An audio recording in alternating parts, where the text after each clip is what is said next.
needed.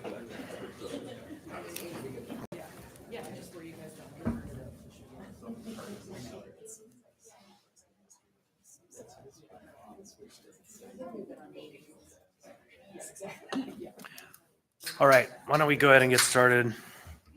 Welcome, everybody. Today is Friday, March 29th. It's 1:15 p.m.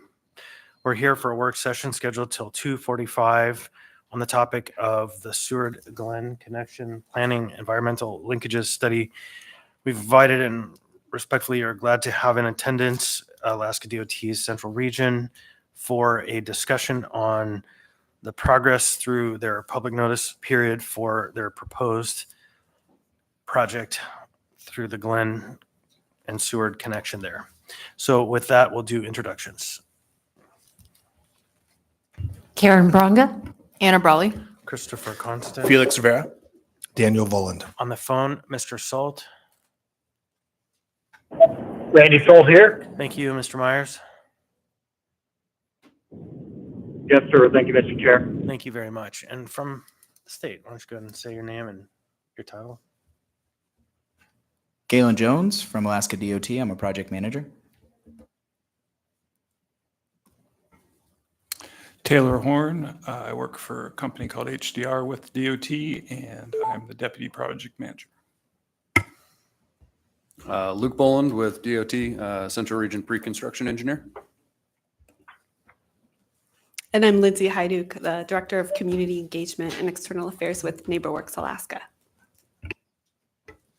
I'm Aaron Yonganalen. I'm the AMATS Executive Director, MPO Coordinator. All right, thank you. We have some attorneys, some clerks, lots of folks in the audience, and we'll get started with this conversation. About 7 weeks ago, I think now, I requested DOT present to the Assembly their plan as proposed, this document that's out for public comment, and they've done a number of presentations to various community groups and to the Fairview Community Council on the scope and the project. So the reason we picked now was because we're nearing the end of the comment period, and they've had an opportunity to hear comments. So the theory was in our discussions that this would be an opportunity to have a conversation informed on the study and also on the comments that they've received so far. And so with that, I'm going to go ahead and hand it over to the project team from DOT to begin. There's a presentation. Hopefully it's been uploaded on the website for work sessions. It has. So members of the public who might be listening, you can go to muni.org/worksessions, I believe, and should be right on the top there. Who wants to take the wheel? Galen. So good afternoon, distinguished members of the Anchorage Assembly. I want to thank you guys for the opportunity to present the Seward to Glen PEL or Planning and Environmental Linkages study with you today and have that discussion. Today I have a few folks here with me. So to my right is Taylor Horn. He's with HDR. He's the environmental lead and the deputy project manager. I have John McPherson, who's on the phone, who's going to be giving the presentation. He's with HDR and he's the project manager for the consultant.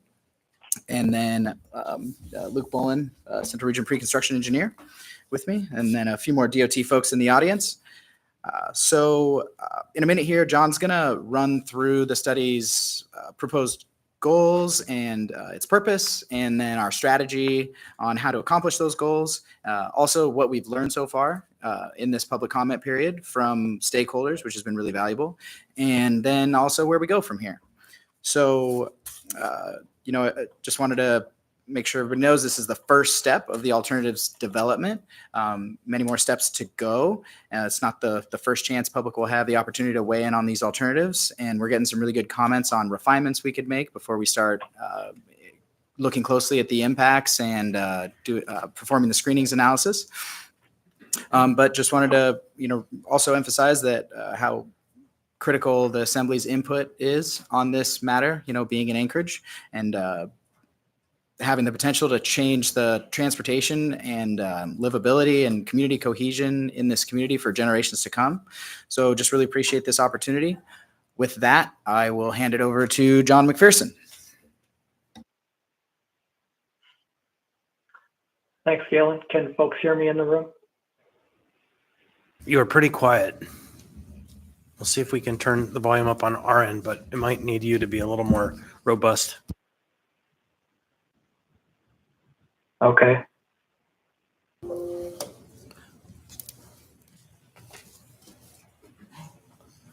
I should go ahead and try again. All right. Let me know if you can hear me. Yep, that's better. Thanks. And once again, what's your name, sir? John McPherson. Thank you. Mr. McPherson, you have the floor.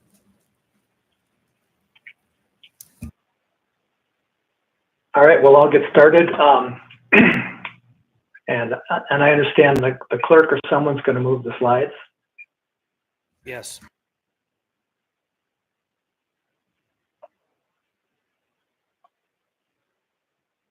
All right.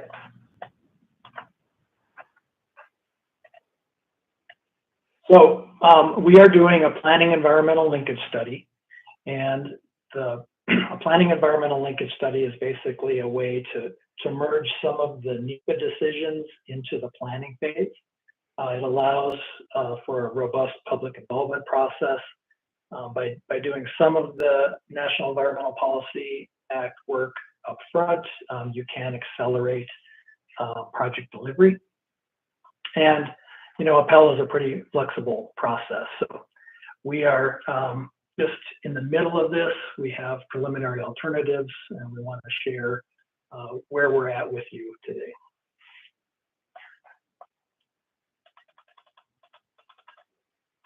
So next slide.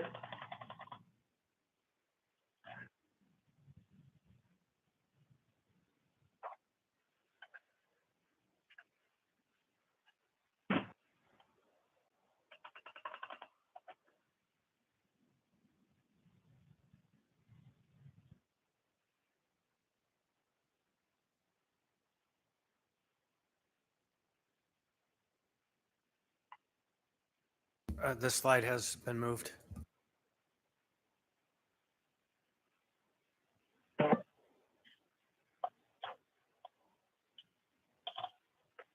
It seems like we've lost you.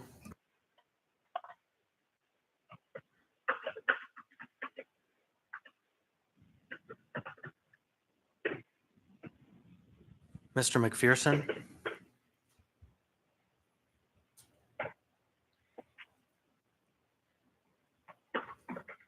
Anyone in the room want to take a stab? Please go ahead, Mr. Horn. Okay, I'm going to take over here.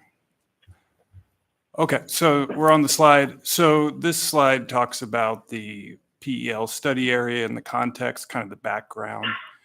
What's shown on the slide here is the existing interstate highway system and national highway system. So the Glen Highway coming in the top right of the slide and the Seward Highway are both designated as interstate highway system, national highway system. They serve the major activity centers in Anchorage. You know, there's been 100 years of land use development in our community. So a high proportion of the total urban travel travels on these two highways here. And so they perform multiple functions, transporting people that are entering the urban areas and through the urban areas of town, also travel between central business districts and other residential areas, and also, as you can see, connecting to the Port of Alaska and all the important functions that serves. Next slide, please. So, as I said, there's been over 100 years of land use development in Anchorage, and the network was developed, and these highways were developed to do a really good job of moving people quickly to these areas. You see J-Bear, Port of Alaska, downtown, midtown. So efficiently moving people to and from those areas. And that's why these highways are designated National Highway System and Interstate Highway System. So just to talk about the volumes of folks that are moving along these roads, coming in on the Glen, both directions on the Glen, there's about 47,000 vehicles per day. That's forecasted to go up to 60,000 vehicles per day by 2050. And then on the Seward Highway to the south there, we're looking at 43,000 vehicles per day, forecasted to increase to 58,000. So, Yep. question to the presentation team: do you want to hold questions till the end, or do you want questions as we go? I'll leave it to the discretion of the assembly if you want to. Okay, so it sounds like the will of the body is to get questions now. So Ms. Brawley first, and then Ms. Zalatil. Okay, thanks. And I'll acknowledge, I know we want to get through the presentation. My question is just on this forecast. Can you clarify how many of those 40,000 cars or 60,000 cars, et cetera, are coming from within the municipality and how many are outside of? Is that number broken down? We have that information in an origin destination study report that's published on the website, and I can follow up with you on that information. I don't know if we have John back. Did John make it back on the phone? Because he might have that information readily available. Okay. I can. Anna? Oh, I think we did get. I hear a So faint. your I volume can hear you, is- but I Okay. can't see the slides. Okay, so it sounds like you're working again. John, did you hear the question? It was how much of that 47,000? Yeah, it was how much is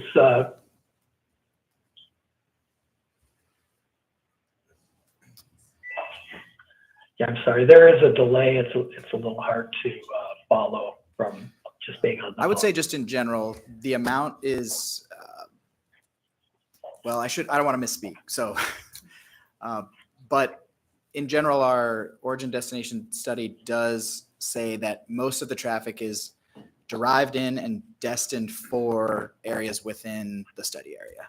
Hence why like a bypass around Muldoon or the foothills of the Chugach wouldn't necessarily be effective to solve this problem. So. Ms. Zalatil.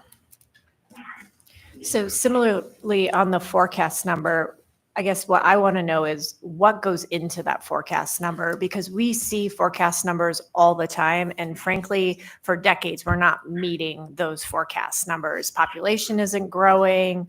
We're just not getting the economic investment to attract more people to come in, unless you're saying there's just going to be a ton of outmigration to the valley and we're suddenly going to have more people coming in.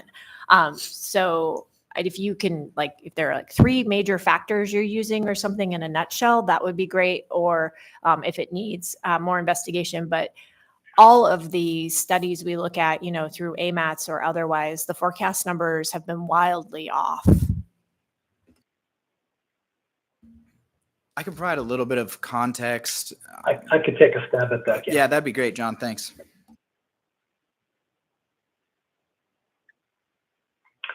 Yeah, we did two different ways of forecasting. One being a trend line, and the second way is using the AMAT's traffic model. And the inputs to that model are, population growth, which was developed by the Department of Labor, and then it's modeled to replicate the land use plan that is in place for Anchorage. So it looks at where housing and employment development will be to forecast, how many trips are traveling between certain areas. The one thing I would note, both using the trend line and using the most recent AMAT's traffic model, both forecasts come up with very similar results from sort of two different methodologies. All right, so I think assembly members have grown quite skeptical of forecast numbers over the last 15 to 20 years for the lack of any actual growth. In fact, reduction in population. And so that's a bit of a hurdle for us, but thank you. Go ahead with the presentation.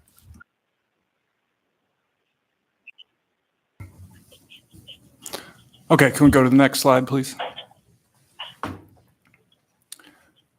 So we changed the highlights on this slide, and what we're highlighting is that the current existing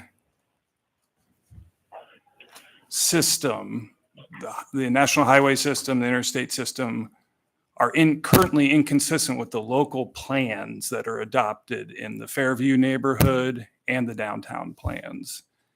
And so that's kind of setting up the issue here. We have these many travelers moving right through these neighborhoods, and it's currently inconsistent with their plans and their visions that are documented. Next slide, please. So these are just Google Street Map view of the current setup on Inger Street and Gamble Street, with 4 lanes of traffic traveling on the couplet. So that's the streetscape at the moment. Next slide, please. And to talk a little bit about the adopted Fairview neighborhood plan, we've highlighted some of the sections.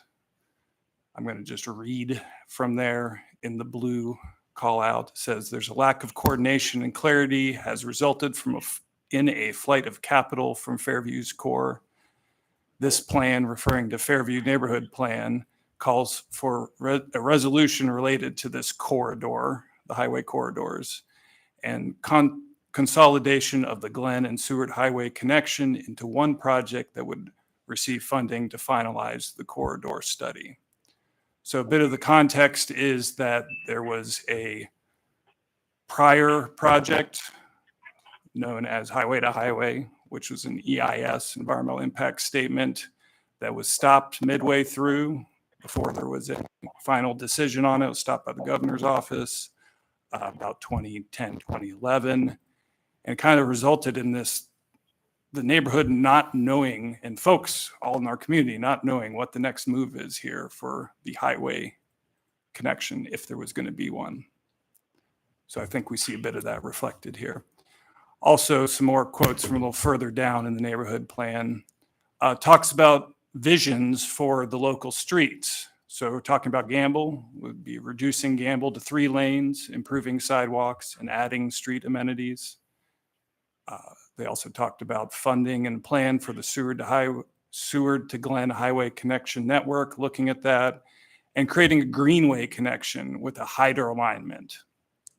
So we tried to take some of these into consideration when we're building the current project in the plan. Next slide, please. So where did the Seward to Glen Connection PEL project come from? And we've got a couple excerpts here from the prior adopted MTP 2040. So there was a project in there that was for the plan, which is in the upper right excerpt there, and it was in the tip also.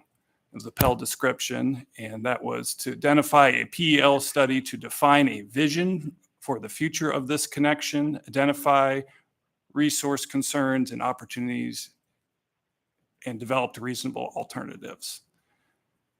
There were also 2 projects that were in MTP 2040, Project 214, and then an illustrative project, Project 316. They were essentially 2 pieces of the build.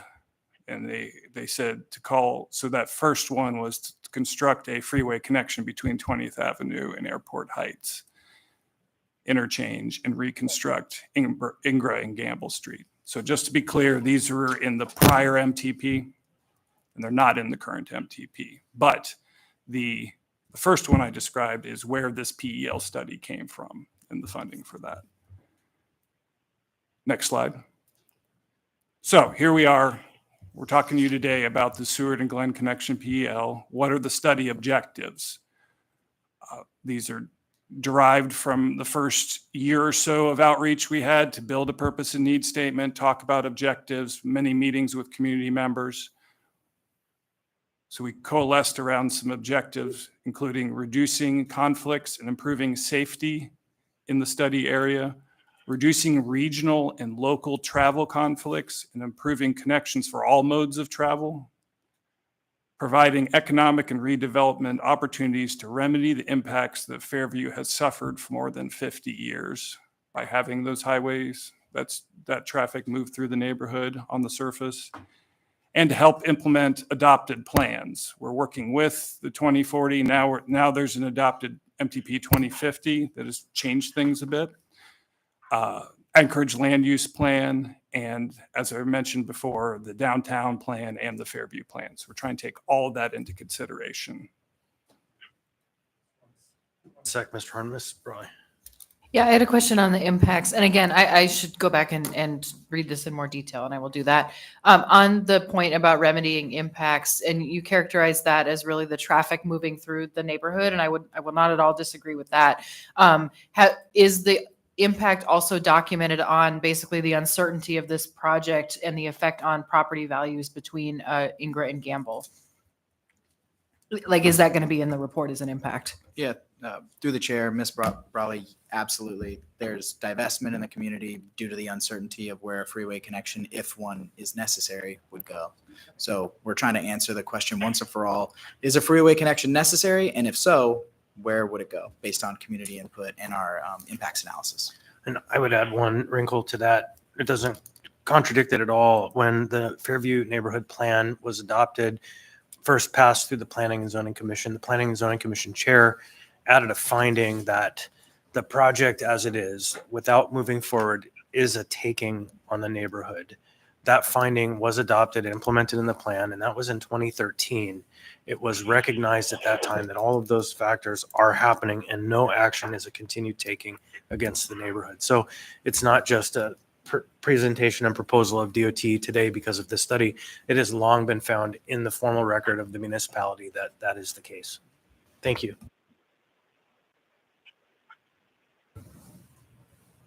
Okay, next slide, please. So we've got a couple slides here that are in response to what we've been hearing during this comment period and ones before. The first one is we're doing this study because of congestion, and that's not the case. We've already done a background study that's available on the project website. There is not a congestion problem right now. There's an adequate level of service moving through the area, and congestion is not part of this study's purpose and need statement.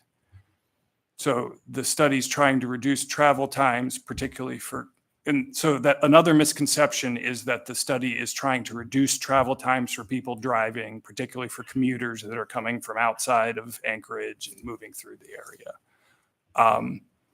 And that's kind of related to congestion, but a different phrasing of that. And the research we've done is that people are experiencing acceptable trip durations. Now, that doesn't mean it doesn't slow down during peaks during the day, but overall, the system's working. Can I ask a question about Sure. that? Thanks. So you just said two things. This study is not about congestion or travel times, but when you think about the overall project beyond this narrow scope of the Seward to Glen connection, PEL, whatever it's called these days, the broader move is in fact to create a more streamlined transit through Anchorage to reduce travel time, right? Isn't that where that comes from, is the broader project to create a nonstop path from the Matsu to the Kenai essentially? Or is that a misconception? That's a misconception. So we're looking at alternatives that don't necessarily include a freeway connection. So if that what you had just stated there in your question isn't part of the purpose and need for the study. No, that's So what just I'm, speaking that's for what the I'm saying. study. No, so again, I just take a step up from the study. Yeah. This study is part of a series of efforts that are attempting to do what? I haven't personally seen a plan that states that goal that you're saying, to try to get free flow connection between the Kenai Peninsula and the Matsu Borough. So I personally haven't seen that. That's the whole 2020 project. That was the whole thing. This is novel to me, and I really love 2020 project. I'm sorry, the highway to highway, not the 20. Well, and just to, if I may point out a little bit of context with the 2010, it's my understanding that back then, kind of back to traffic projections, that traffic was projected to just blast, like to go very, very high. Right. And our traffic projections are much lower than those. They were projecting needing an 8-lane highway, Right, all these 45 things degree like growth that. over the next 25 years. Yeah, and so there were two, I don't know the specific details, but I know there were two kind of growth rates that were used in the past. There was an aggressive one and then a one that was adjusted later that was less, and then ours is much less. So again, if there is a plan like that that speaks about a more regional, central region plan, then I just haven't seen it. I appreciate hearing that, because I think that if that in fact is not the purpose of the broader effort, the Midtown effort to make that connection and open up all of that flow, and the Airport Heights connection, or however the path is, that was the 7 different maps that previously existed before this set of alternatives, then that does change the fundamental scope to it's a regional, it's a local project, and we're working to take care of a local problem that is a federal highway running through a residential neighborhood. But I think that is a sea change of difference, and it is now here on the record from the region staff, and I'm noting it and putting a pin on it, because that will likely have a strong outcome in where the push goes from here, because it's no longer the conversation about traffic moving without stopping from the edge of Anchorage to the edge of Anchorage. That is on May the I add record. one last point on that? Please. I do want to make sure, though, part of this conversation, we'll get into it a little bit more, is we are looking at a port connection to the Port of Alaska and how that would tie into any future highway connection if needed, or to reduce those port travel conflicts with the neighborhood if that's necessary as well. So just to make sure. Right. No, and that was added late. There was a lot of frustration that was added because the limited resources were funded to the project. And then at the last minute, with the same resources, the whole port connection was appended to the project. So in that continuity of time, I'm well aware of how and what and when it happened. So, and it's fine. We should integrate those conversations. And I have actually seen some proposals that can achieve the goals, which is exciting if you take that other piece that has been the subtext of this whole thing for the last 25 years off the table, which it sounds like you just did. Thank you.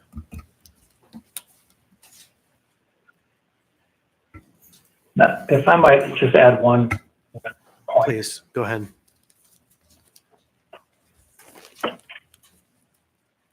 Mr. McPherson? Yeah, I just wanted to remind folks of the first slide Taylor showed, and there is a national highway system, interstate highway system route, and that has these certain functions, right? And it goes, unfortunately, right through Fairview, and part of it goes through downtown to connect to the port.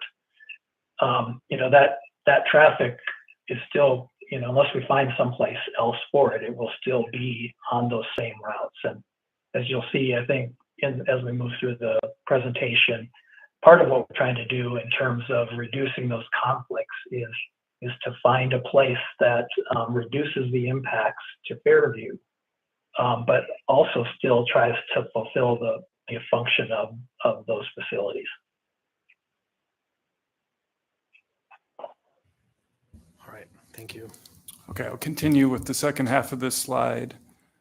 Part of the objectives of the study now is kind of talking about the vision for what this corridor's going to have in it, and talking to what John was talking about how there's regional traffic that's trying to move through and out of Anchorage, and as well as local traffic trying to live in their neighborhood and go to local destinations. And right now they're both sharing the same roads. So part of the visions are multimodal solutions, making it more appealing to walk and bike and use other non-motorized ways to transport around. There's ideas here about separating highway traffic from the neighborhoods. And if you do that, you'll be able to improve the livability and reduce noise and air pollution in the area, and also improve safety. There's a lot of, we've done a study, we've got that on the website about the intersections in the study area, and there's a lot of unsafe, and there's a lot of crashes in the area. So speaking to kind of the general idea about this study is, as Galen said, is there a highway connection that's needed? And if so, where would that be? Next slide, please.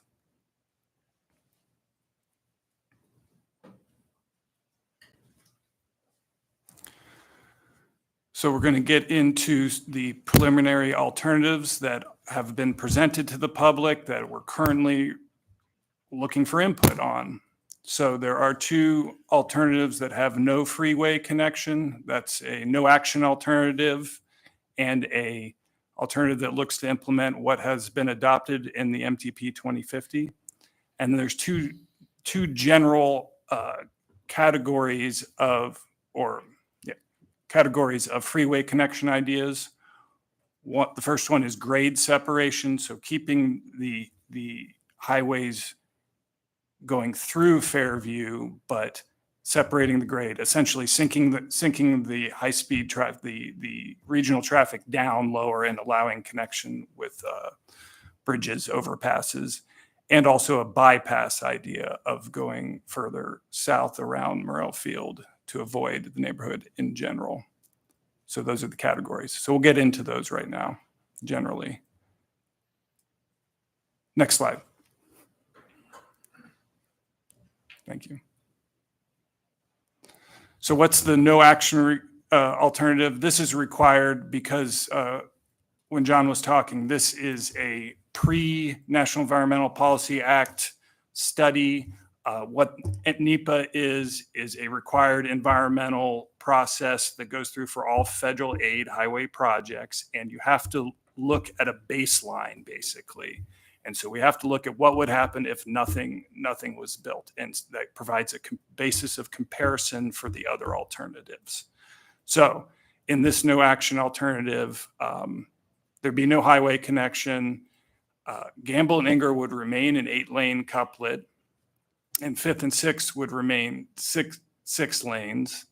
There'd be no new port connections, and all other MTP 2050 projects are assumed to occur. So what's important to just remember about this one is because there's projects in the MTP 2050 that would change the national highway system, we needed to take those out to basically model kind of what's existing right now for that baseline. And so next slide, please. This is another non-highway connection alternative that we're going to model and look at impacts for. And we're calling this MTP 2050. So it's what was just adopted. And this includes those changes to Ingra and Gamble Street and 5th and 6th Avenues. We would be reducing, as stated in the plan, reducing the couplet, both roads, from 4 lanes to 3 lanes in each direction. What this would do is allow for improved non-motorized, more space for sidewalks, and also more space for snow storage. And it could also be a potential interim solution if decision makers decide that the eventual build out would be a highway connection. This could also model an interim solution.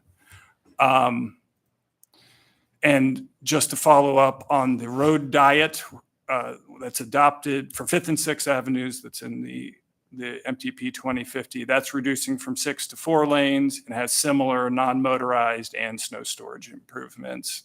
What this also allows for is the Fairview Greenway concept. There's a word called Warnerf, which is a Dutch way of talking about a road that is more meant for biking and walking on, and it's very pleasant and could have low speed traffic. This is in the Fairview plan, and what this would do is also allow for a Chester Creek to Ship Creek connection for non-motorized folks along Hyder alignment. Thank you. There was a question, Ms. Raleigh. Yeah, just briefly, and I'm glad you brought up the interim, because what I was looking at, and maybe you'll get to it later, so please feel free to say we're getting to that. It says potential interim solution, which implies that this is not being considered on the same footing as other, well, I guess I should find different wording, more permanent solutions.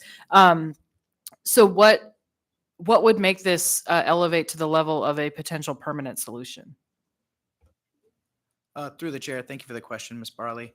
So just to clear up a little confusion, this solution would be part of the MTP 2050 alternative.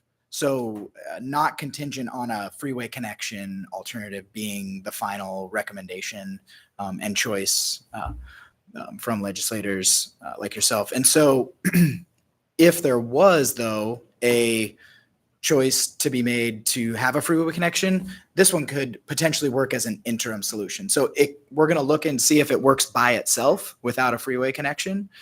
Look closely at all the impacts and the traffic modeling, things like that. Does it improve safety and get Fairview and the city where they want to go? And if not, and we have to go further and look at the freeway connection, which we're looking at anyway, could something like this be implemented on an interim basis until a freeway connection could be constructed? Question for you. In your analysis, did you review the Kittleson study that was done in 2013? Yeah, we have seen that study as part of the Gamble Main Street plan, and our traffic analysis will be either confirming what they have or potentially showing something different based on our traffic growth rates and such. Yep. Okay. And one last question on that. The growth rates have stayed the same or gone up or down since 2010? It's my understanding they have gone down. Is anyone on the team? Hold on, Mr. Vaughn maybe has an answer. His eyes peaked. No, I okay. could probably. Never mind. Okay. I don't know off the top of my That's head fair. what growth rates they used, so I can't confirm that.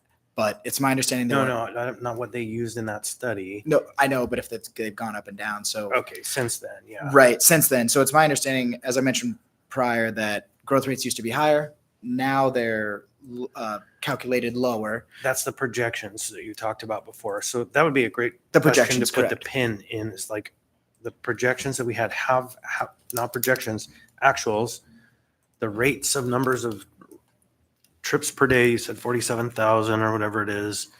And I know we can find the numbers for the traffic through the corridor, the Ingrid Gamble piece. It would be nice to know in the context of this conversation if the actual numbers, not the projections, have increased or decreased since, say, 2010 to 2020, not including the pandemic period because it was an outlier. But anyhow, get that information would be helpful. That's a great point. And but just one thing I'd like to add about it is that while this alternative has the potential to have benefit for the community, as seen in the bullets, greater separation between motorized, non-motorized, snow storage, things like that. Does it get the community all the way to where they want to go? Does it match those plans that they have for a Gamble Main Street and a Ingra Road diet there? Fair. No couplet. So that's Absolutely why fair. we have to look a little further. No, that's absolutely fair. Thanks. And Mr. Vaughn. Thank you. I don't want to take us too far off track here, but I was wondering if we could skip ahead to, so kind of keeping this as a mental image, because I feel like, to member Brawley's comment about is this being seriously considered? What's not on this slide, if this is an alternative that is being seriously considered, and I'll be candid, I think this is the one that I frankly personally support the most, there's no graphic representation of the impacts. So if we were to skip ahead to, I think it's slide 26. Can the clerk do that really quick? We opened Pandora's box. Yeah, and this will just be a brief point, and then we can go back to where we were. Keep going. Actually, it's where it says Alt A Hyder Street to along 3rd Ave. Keep going, keep going, keep going. We're almost there. Right there. Okay. So in that the bottom there's that graphical representation of various trade-offs, right? So residential relocations, commercial relocations, what are the impacts to parks and trails, community cohesion? I don't see that for that interim alternative. And so I think that would be really nice to have so that the community can really understand, if we're taking that seriously as an alternative, what are the potential impacts there? That's just my feedback. Thanks. Sorry, Jasmine. Get us back to where we were. There we go. Thanks.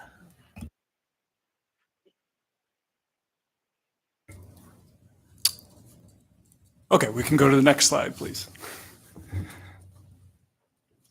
Okay, I'm going to briefly go through the concepts here and the ideas behind them. So there are 4 alternatives, and they're kind of variants, and they're all A, B, AB1, AB2. And the concepts that are being explored through these alternatives are to separate grade. So basically, keep the highway running through the Fairview neighborhood, but separating the regional traffic from the local traffic by the through traffic being on a depressed roadway. There's an example picture here in the upper right. That's Minnesota there, to just give people an idea of a local example, what it might generally look like. The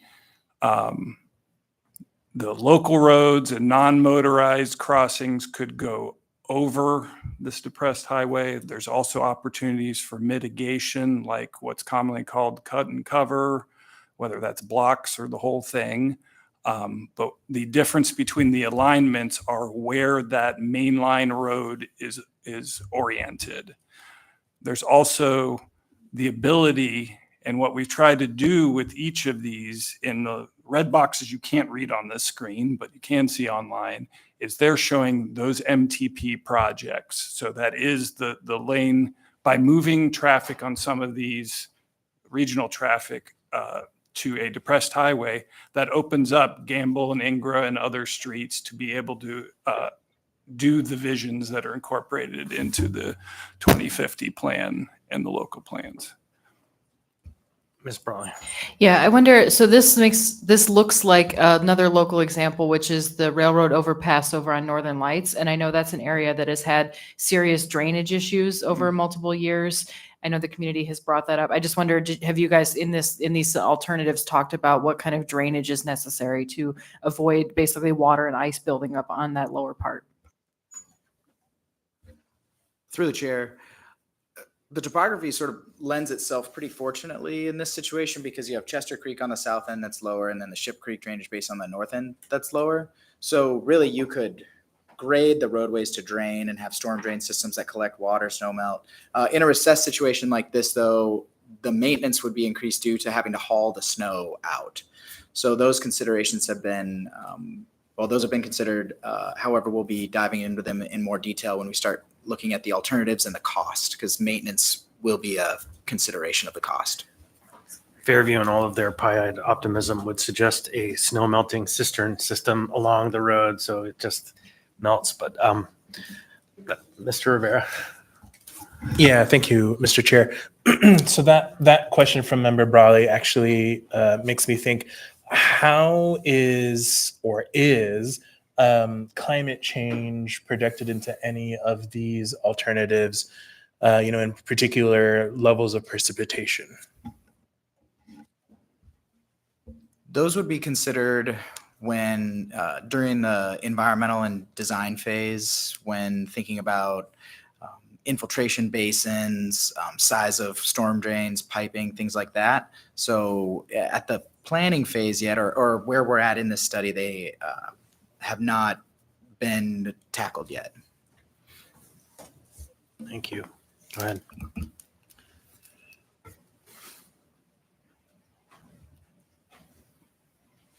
Just want to be clear that there are non-motorized improvements that go along with each of these. Each of these also, so in those non-motorized improvements, that would include a connection between Ship Creek Trail and Chester Creek Trail, local connections for non-motorized, and also there are multiple options for connecting to the Port of Alaska. And the objective we're trying to do with the Port of Alaska connections are to move that heavy traffic as efficiently and quickly to one of these highway systems and get it out of the neighborhoods and out of downtown as quickly as possible. Go ahead, Ms. Elzo. When you say move the Port of Alaska traffic to one of these, highways, where do you mean for the highways, right? Because big portion of this highway continues through Midtown. So I don't want to see your alternative simply shift and bypass, certain parts and then just shove a bunch of heavy traffic through Midtown. So what do you mean by on these highways? Like where does that start and stop when you're trying to divert that port traffic? That's an important consideration, and I think, through the chair, I think that a big factor would be what the improvements look like to Midtown. And because you're right, we wouldn't want to just increase the traffic and basically dump it right into Midtown if those facilities weren't prepared to deal with it. May I, Mr. Chair? So I'm just going to state the obvious here, which is I'm not sure why we're going through this exercise. We went through this exercise for Midtown congestion relief, and none of those projects have come to fruition. The state's most highly prioritized project, 36th and New Seward Avenue, that funding continues to remain in flux. And frankly, I think going through these exercises and I get it, right? They're supposed to identify projects of independent utility, but each one of these projects and the projects in the Midtown congestion relief are at such a price tag that they're not realistic, frankly, and they're not likely to happen. And so I really don't know why we're going through this exercise, and we're not going through why we're going through this exercise where, frankly, depending on which way you want to go, I mean, this isn't a well-coordinated effort because, frankly, Midtown went before this one, and that made no sense. But then however you choose to construct them, you can't divide this project up like this, quite frankly, because you're going to have unintended consequences, or you're going to have a piece of funding missing where some neighborhood's going to have to, and Fairview has, live with the consequences of the unfunded idea for decades and decades. And so I'm really concerned we're just about to use a different mechanism to repeat the past mistakes. So I just really wanted to get that out there because Midtown was up in arms and really, really worried and spent a year working through these things, and then nothing has happened. Even the expectation that the 36th and New Seward as an independent standalone project and the Tudor Bridge were going to happen, and still nothing. So I just needed to kind of get that out there because that's the lens I put on this. Thanks. Go ahead, Luke. Mr. Bond. Yes, through the chair. In my personal opinion, we need to make investments in this area. And whether it's a freeway connection or improvements to Ingra Gamble, whether it's something that's phased, I guess as we're looking at a lot of these alternatives, I see a series of projects being recommended as we move forward on this. And I want to see those things incorporated into the STIP, incorporated into our funding plan, and constructed in a reasonable manner. And I think there's a lot of good options that can come from this. And so I'll jump in there briefly and just opine that I today have heard a few things that I've never heard from State DOT and its representatives. A direct recognition of the historic harms on the Fairview neighborhood that are incalculable for the last 50 plus years. That to me was worth having this meeting alone, if for no other outcome. Also, I would offer that hearing a shift in the scope of that historic context that people still have in their minds, at least that have been around 25 years, of the plan to create that nonstop highway system that is not any longer the consideration or the main consideration, as of valuable to me because of the implications of that shift in broader thinking. And then the third part is this is the first time State DOT has put forward the concept that the Fairview community determined was an interim step in 2013, which was moving from 4 lanes to 3 lanes. And the simple reality is when you look at the highway system coming into that corridor and going out of that corridor through Midtown and through East Anchorage, it's 3 lanes. It is. It is 4 lanes. I live right there. But it boils down to 2 on the highway, right? And so there's no rationale for, in my opinion, having this bubble out that goes from 3 functional lanes or 2 on the highway in either end out to 4 in the middle and then back down. So that interim plan has, to me, some potentially valuable elements. So that's new information to me. Anyhow, a few more slides, I guess. Yeah, I hope it does all the way through, all the way to the highway. Is if we're going to do it to 16th Avenue, why in the heck wouldn't we do it all the way to 36th, essentially, or Tudor? Yeah, thanks. I just wanted to bring up one point. You are really quiet. I hear you, but I can't hear what you're saying. Mr. McPherson. Yeah, I think McPherson. Yeah, there are 6 lanes on the control axis freeway. We really can't hear you. Coming through Midtown, and all right, well, I'll try to talk louder. I think that the one issue there is that a freeway lane can carry a lot more traffic. So you have to think if we're going to have 50 to 60,000 vehicles coming in to this study area from each end,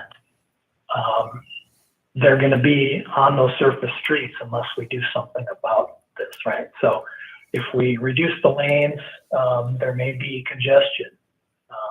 And that's one of the things we'll be looking at in the next phase. And it just really gets down to, is there a way to reduce the conflicts between the local traffic, the local vision, and that freeway, interstate highway type of travel?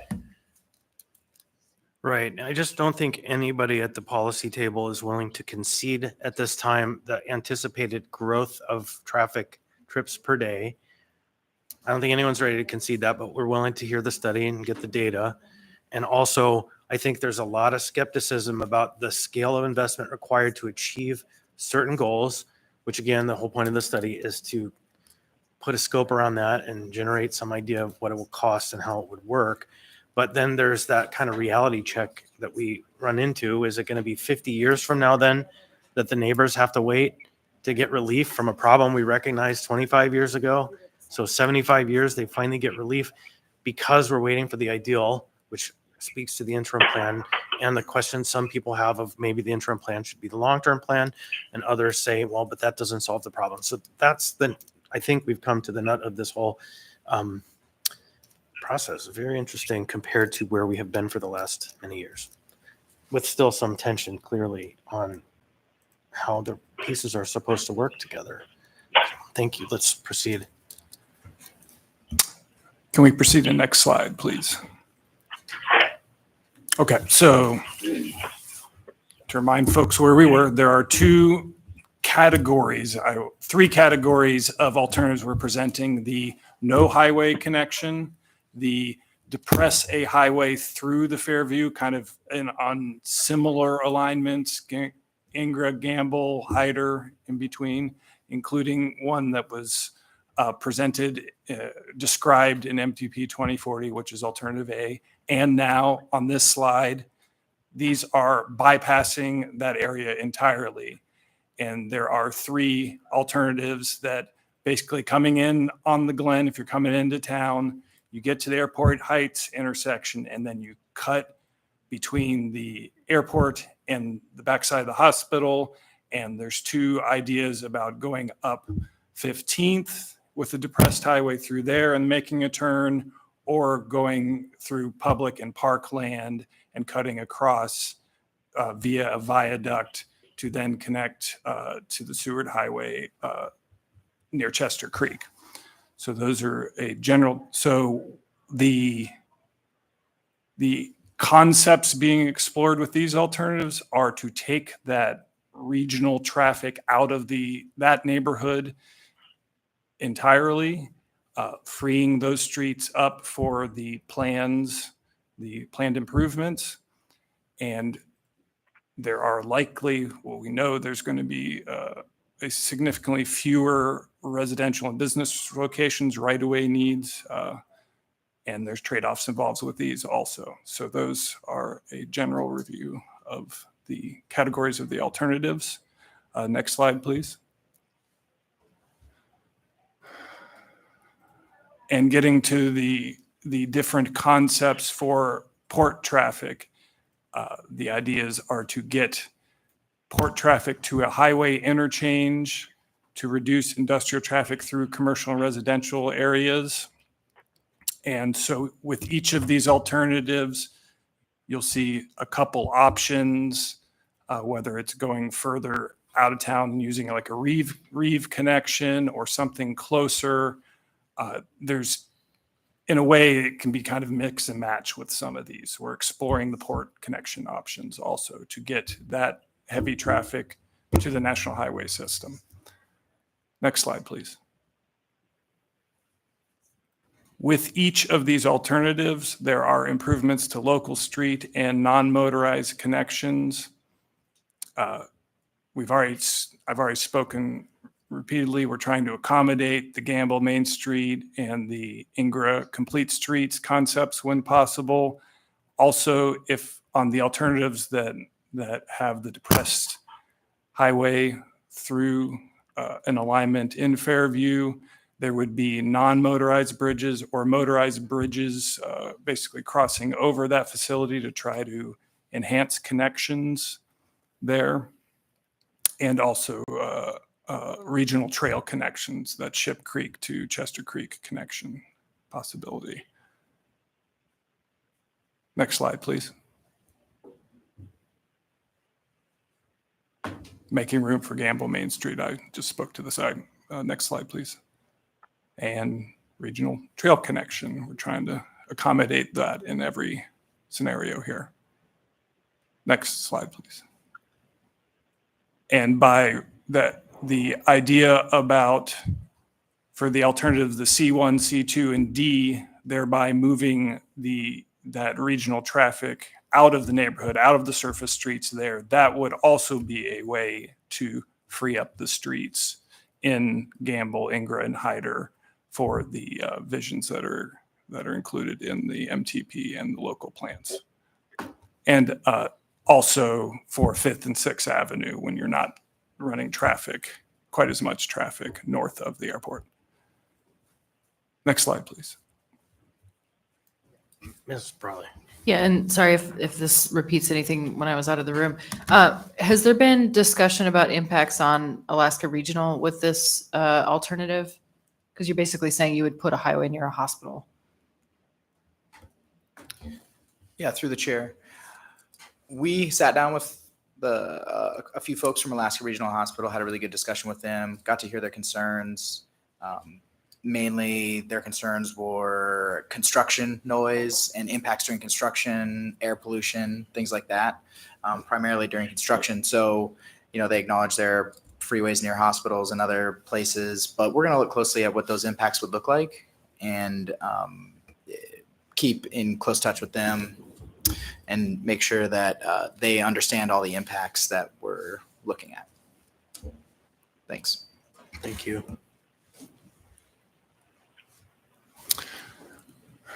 This slide is talking about the same concept of the non-motorized connections and also being able to create a WARNERF or a nice walkable, bikeable street that's on a Hyder alignment on some of the alternatives. Alternative D in this picture. Next slide, please. So this is speaking to what we've learned so far during this comment period. We've received more than 300 comments and probably more. We've heard a lot of emphasis about studying the no freeway options. So that's the MTP 2050 option and the no build. And we've also heard a lot of people who are looking for some creativity here and whether that's exploring rail, increased transit options, demand management, thinking outside of the box. Folks are worried about the costs and impacts and how long the timelines are with those. Also interest in connections that are outside of our study area that we're looking at. Is there a way to deal with this at a broader level and in different areas? Question from Ms. Alto. Thanks. So the connections in the broader areas, I guess, how how are we aligning or having this conversation in coordination with the A&C corridor study, the Minnesota all the way down to INL, Tudor, right? There are a bunch of major corridor studies, Benson Northern Lights, right? We have a concern about potential congestion and surface road traffic, but we are also supposedly reimagining what all of those major corridors might look like. And because they run primarily between downtown and midtown, I think there's significant overlap because, as we know, the highway will most impact downtown and midtown before it kind of goes into a more traditional highway format south of midtown. I'll take a stab at this, but I might need some backup. So in terms of, we're looking at all the different alternatives, and one of the ways we're analyzing that is through the traffic impacts and our traffic modeling that's based on the MTP 2050 traffic model. So we have our study area so broad because we are interested in with the alternatives, what do those do to traffic levels on other roadways in the study area, so collectors and above. And so, for example, like if you have a no freeway connection, for example, would it push traffic to A and C or Northern Lights, those streets, and then perhaps overflow those streets? And so we're trying to get a good idea of what these alternatives do to traffic in that sub-region. But to the south, your study area ends at Fireweed, right? Northern Lights. Oh, We Northern Lights. pushed it, Okay. yeah. Yeah, I'm not great with maps, so you should It's always. a small map. Yeah, it's a small map. So Northern Lights. So it's interesting because Northern Lights and Benson are two of the major corridors for study, but frankly, so is Tudor Road. And so it misses that, and it misses then a good portion of ANC as it continues to leave Midtown. So, okay, well, I'll keep thinking about that. And I know that those corridor studies haven't really kicked off yet, so. If I could add, Go ahead. we're also taking a look at that. And that's one of the reasons I have a really big interest in this study as well, because I think the study area and is a large study area, but really Tudor Muldoon Curve has a chance to benefit from some of the improvements here, 5th and 6th, INL being outside of this area. I think there's a lot of possibilities here that could really improve how we move around Anchorage. I would just add a historic note, the interim proposal that's very much in alignment with the original Fairview proposal to put just Gamble and Ingra from 5th to 16th to that 3-lane model did not change level of service. It didn't increase or decrease the flow of cars. It didn't push them into other sectors. It just took out what effectively was a bubble out in the hose where people filled it in because it was available. And so if that study, done at a time when we may find there was actually more traffic on the road than there is now, was able to provide the level of service necessary, except for one intersection, one corner, it was 15th at Gamble on the left-hand turn side. That was the only intersection that had some issues, and one taking of a corner of that lot to provide a left-hand turn lane would resolve the problem, at least in that study. No change would actually, according to those studies, impact any other part of the regional transportation facility. So I look forward to the reanalysis of that information. Please. And I think what this study is going to do is, because the MTP 2050, which keeps would convert the 4-lane couplet into a 3-lane couplet, you would still have the same amount of traffic in there through that corridor. And so, well, it doesn't, in Kittleson's study, doesn't necessarily result in increased levels of congestion. You still have that same amount of traffic, so you still have that same amount of conflicts with pedestrians and traffic and port traffic. So how does that translate into increased safety? We know, Right. yeah. And how that does is providing wider sidewalks, burying the power lines that are the poles, making the sidewalks absolutely unusable so that people actually have to go into that 4th lane on the highway in their wheelchair just to get up the road, to make it so that if you stand on the highway, the sidewalk, and you pivot your arm out from your hip, you don't lose your hand to an 18-wheel truck, right? That's how you reduce the conflicts in the interim model. Not perfect, not the perfection of actually getting rid of the road, but there are a number of benefits that come if you consolidate, maybe slow down, widen the pedestrian and other user facilities, and do the things that make a road safer? So I think that's how I would answer that question, but I should stop. This is not a debate. Go ahead. So we've got a couple bullets left talking about what we've heard so far during this public comment period. There's definitely concern about the quantity of housing that may be lost in those A and B alternatives, the ones that stay in the Fairview neighborhood. People question the project overall due to the congestion not being an issue in the study. Definitely heard that people want more information. We're hearing that today. The next phase of this project is to analyze right-of-way impacts, environmental impacts, schedule costs. People want data to be able to make comments, informed comments. Definitely hearing that. And alternative D is frankly getting a lot of attention because it is basically pitting park impacts versus taking the highway out of a neighborhood, and those are can be in conflict. So that's just an overview of what we've heard so far. And we definitely want folks to keep commenting. So next slide, please.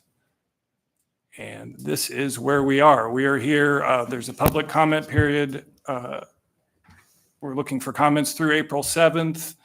And then we'll take those comments, refine alternatives, maybe tweak them, and then run them through a level of analysis there and screening based on our screening criteria that are on our website to get some of that data and then compare the alternatives. So folks will be able to see when we go back out to a stakeholder workshop and another public open house, we will be able to lay out relative impacts across the suite of alternatives, and I think give people a little more information and invite public comment based on that. And we're hoping to get that done this summer. So I have a quick question then, Ms. Brawley. If the assembly doesn't meet again formally at a regular meeting till the 9th, if we were to have comments by the 9th, would that be out of order? That wouldn't be a problem at all. Okay, thank you. Ms. Brawley.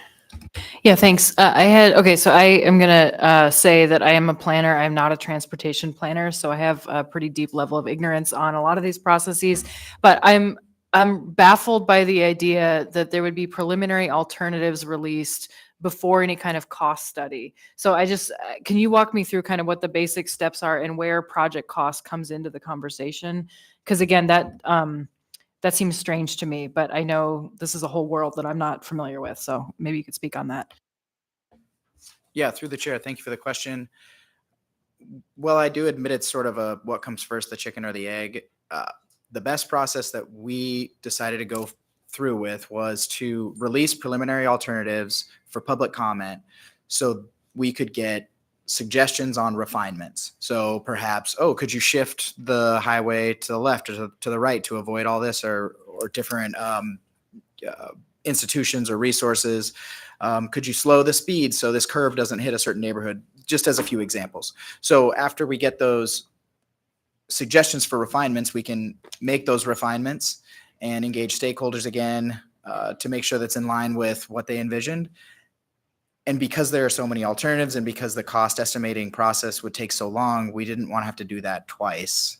And so the idea was then we would estimate costs while we were looking at impacts based on the refined alternatives. And I guess the follow-up question I have then is, so I'm looking at these alternatives. One of them seems to have a lot fewer lane miles of actual road construction. And so to my, again, layman's point of view, it looks like that would be maybe orders of magnitude less costly. So how much does that factor into the prioritization or the selection of an alternative as the actual all-in cost? We'll be presenting, through the chair, we'll be presenting that information to the public and to this body, other agencies, tribes. And so that'll just be part of the decision that will be made, basically by the community as a whole. And then, sorry, one quick follow-up too, because I forgot to add this. So there's the construction cost of the road, and then there's the condemnation / compensating property owners costs. Do you guys have any order of magnitude estimate for what that would look like for these alternatives at this point? Yeah, through the chair. So yeah, you did touch on something important, that it's not just the construction cost, it's right-of-way relocation costs, utility relocation costs, design costs, things like that. So we haven't done those cost estimates yet. They're what's coming up as soon as the public involvement or public review period ends. However, historical estimates were in the hundreds of millions for that alternative A, which goes down Hyder, hundreds of millions of dollars. So, And Go I'm ahead. sorry. No. And what we have discussed internally too at DOT is that the impacts there would be so many impacts for some of the alternatives to residences, for example, that the department would have to secure funding, federal funding, most likely to actually build homes before we could even start negotiating with folks to purchase their properties. So that will all be factored into the timeline, so the schedule and the cost of right-of-way. 50 years. So I know we have a few more slides, but we also have a couple more folks to talk. So can we maybe, as best as possible, hold the questions slim? Is that the last slide? Oh, there's not. That's great. So let's turn now briefly to our friend from the Reconnecting Communities Project. Yes, thanks again for having me. So again, my name is Lindsay Hyduk, and I serve as the Director of Community Engagement and External Affairs for NeighborWorks Alaska. And we are working in partnership with the Fairview Community Council on a Reconnecting Communities grant, which was announced about a year ago, but we finally have agreements in place to be moving forward, and have been working with the department on this PEL process to try to align, especially timelines, and move forward from here. The Reconnecting Communities pilot project is part of the federal bipartisan infrastructure bill. It's the first federal opportunity to recognize the harms that have been created across the country where we place infrastructure, large infrastructure, highways, railroad depots. These kinds of things have often been within neighborhoods where there are people of color. There's less advantage, and they depress economic opportunity within those neighborhoods. So we've experienced that within Anchorage by putting the highway couplet in Fairview in the 60s. So this funding is to have community-led solutions to reimagine and revitalize the neighborhood. And we are just kicking off this planning process, but want it to build on and be informed with the PEL process as well, so that we have mechanisms to make sure that the ways we want to see the neighborhood and revitalize this community can happen and are part of all of these decision points. And what Taylor shared on each of the alternatives, Gamble, working to restore Gamble as a main street, or the regional trail connection, which is that greenway connecting the Ship Creek, Chester Creek trails. These are visions the Fairview neighborhood has had for a long time. And to Assemblymember Constance's point, there have been changes and shifts that are really meaningful in this process, especially when it comes to taking solutions the community has invested in and put forward to possibly bring them forward. And we do see that MTP 2050, that approach as a really viable option. And maybe that's not it exactly, but other solutions that don't have that highway connection are really important. But we've been hosting lots of conversations, meetings with stakeholders, and trying to have real dialogue about what we can say yes to, what we can try to work for, what we don't want to see moving forward, because we don't want to choose options that will just further perpetuate the harms that the highway connection did in the first place. So, for example, displacing hundreds of homes means displacing community members, and we don't want to see that.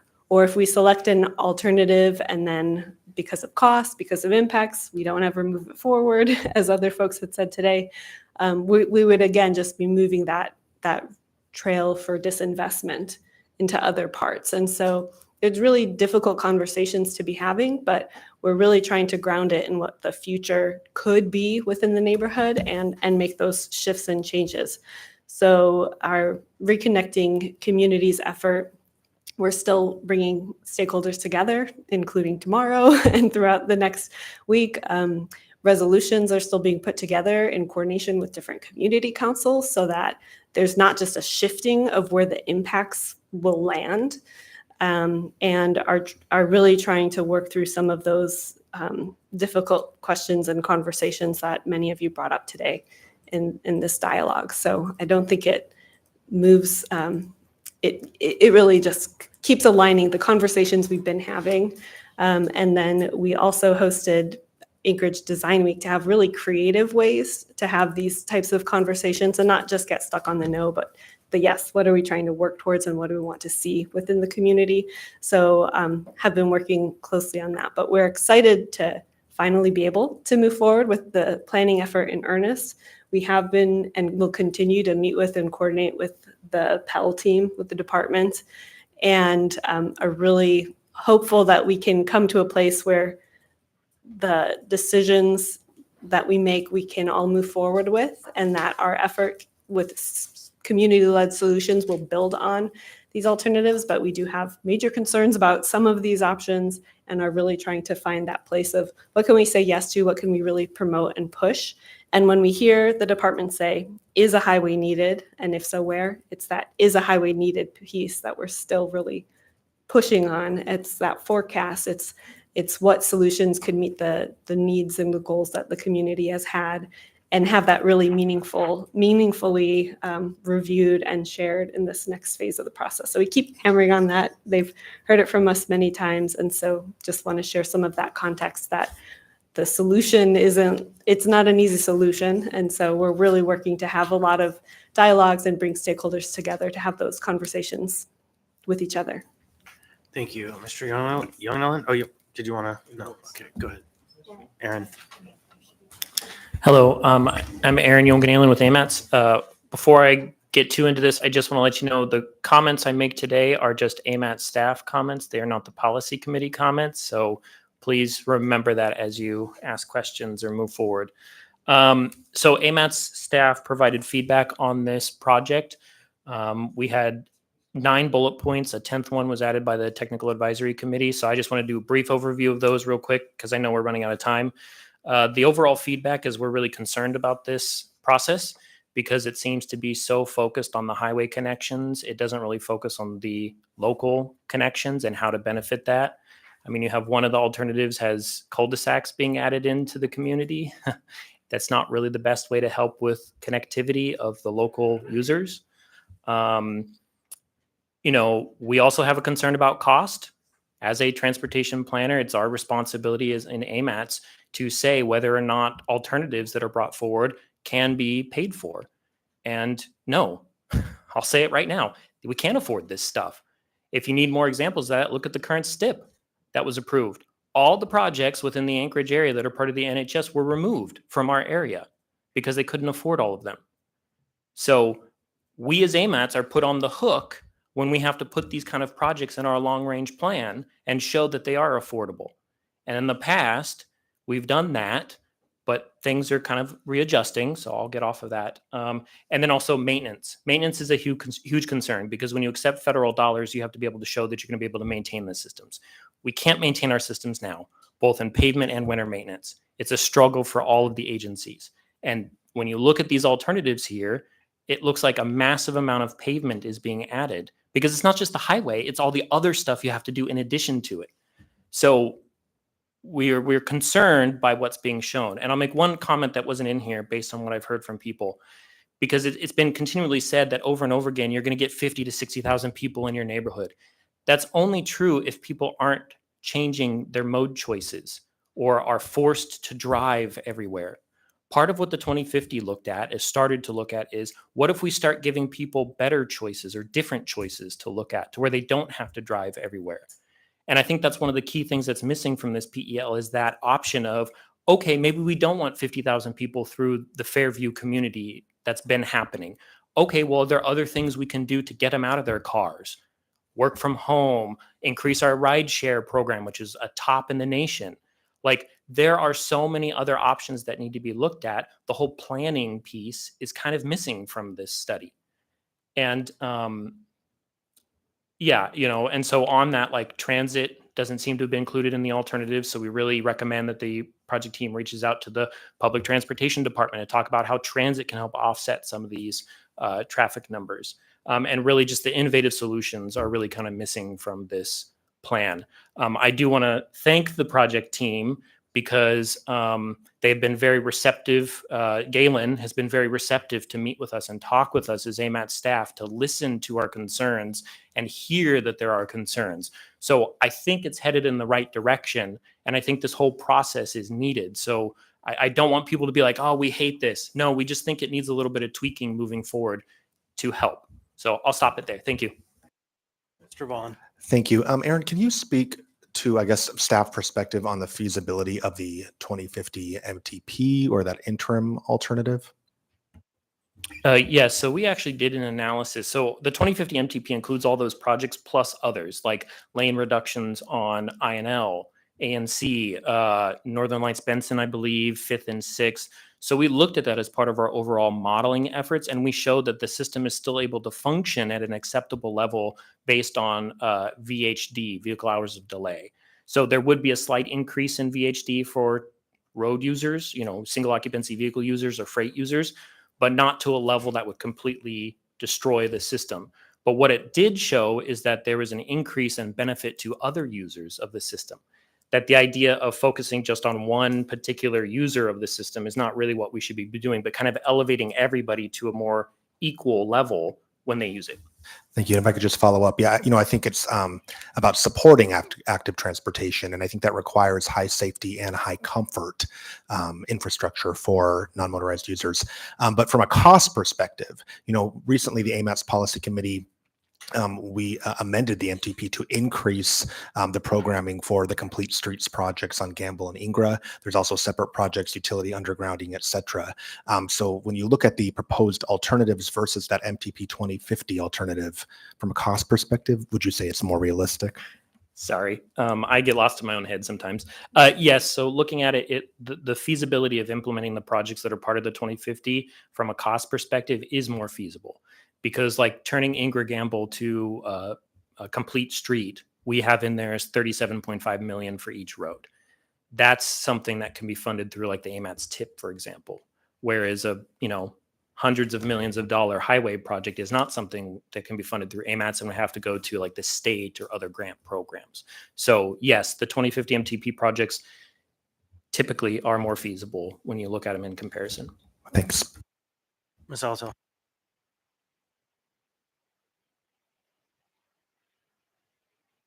I guess, we represent Midtown, so I have a very Midtown view of this, of course.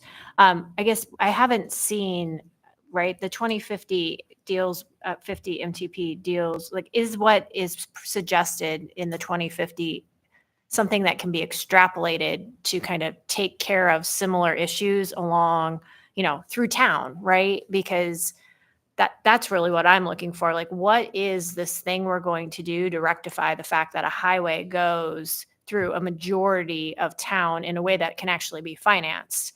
Because the PEL process, and I understand that maybe DOT isn't going to even be using the PEL process anymore, is one that has considerable community engagement, which is good. But when you do community engagement, you start to set expectations and fears, and then nothing materializes. And then we're on to the next PEL, and we're on to the next neighborhood. The question becomes, how do we figure out, and I think AMATS is really the place to do it, because that funding is able, I think, to be more flexibly responsive to local priorities, as it should be, and can be coupled with bond matching funds or whatever. You can create quite a fund stack for those opportunities. But how do we extrapolate what is a really great idea? So, right, I'm already thinking beyond, like, let's just get this done. And how do we extrapolate that to deal with the rest of the highway issues as you kind of move through town? Right now, I drew a really crude map, but if you have a neighborhood over here, which is represented by Midtown, We now have to rely on our North Anchorage colleagues to represent the interests of the highway going through Midtown because of redistricting. And so what it does is it puts the business interests on one side and it puts the residents on the other, which is a microcosm of really where we're at. We are disconnected from the rest of the community. And so I really am going to challenge all of us to think about, are there values we can capture out of this that can then let us extrapolate this kind of work moving forward as we rectify, frankly, this, giant monstrosity that cuts through the heart of Anchorage. So we're getting close to the end of our time. I would ask the department to really not make Fairview wait until we have a solution for the rest of town, but Midtown, yes, there's a PEL that was completed.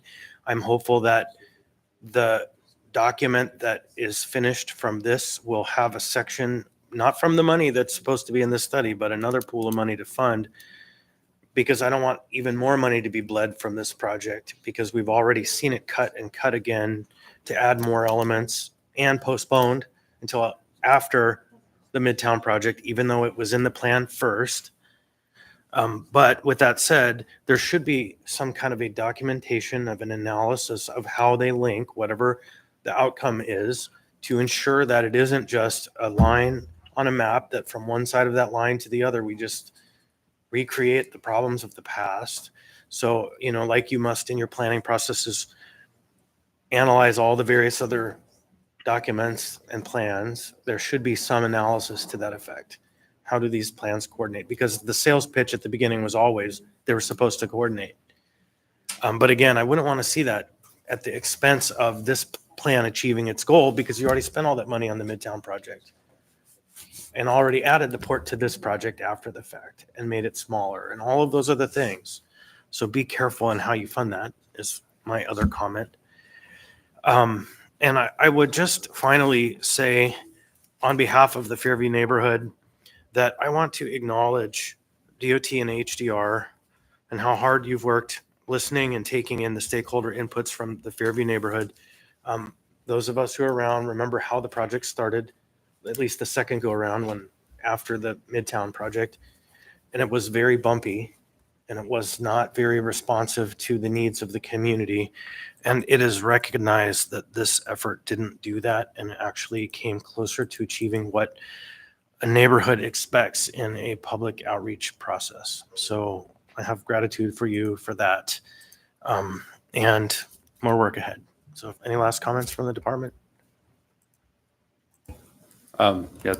Just wanted to say thank you for the opportunity. I really appreciate the work that the team is doing on this. I appreciate all the input that we're getting. I mean, this is exactly where we should be right now. We've got lines on paper and we're getting real honest feedback from the communities. And so we're going to be taking that back. I appreciate Lindsay and NeighborWorks and all the community councils that have also provided input. And so really, I like where we're headed on this. And so let's keep talking.